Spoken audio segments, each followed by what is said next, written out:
అంటే నన్ను రక్షించి పోలేరమ్మకు బలిచ్చే మేకను మేపినట్టు మేపింది. నాకు కావలసిన సమాచారం రాబట్టుకోవడానికేరా ఆనాడు నన్ను ఎక్కడి నుంచి తీసుకొచ్చావు? నా తల్లిదండ్రులు ఎవరు? ఓరి నాయనో, అందుక నాకిన్ని మర్యాదలు చేసింది. నాకేమీ తెలియదు, నాకన్నీ ఏమీ తెలియదు. నాకు ఇప్పుడు వద్దు, బిర్యానీ వద్దు, ఏమీ వద్దు. ఈ పూట నీ నోట ఆ నిజాన్ని నెత్రుతో పాటే కక్కిస్తాను. నేను ఎక్కడ దొరికాను? నాకు తెలియదు. నా తల్లిదండ్రులు ఎవరు?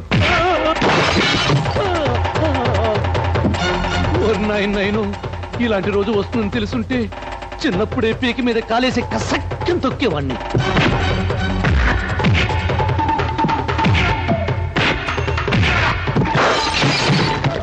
అమ్మో, కొట్టకు చచ్చిపోతాను. నువ్వు చావకుండా బతుకు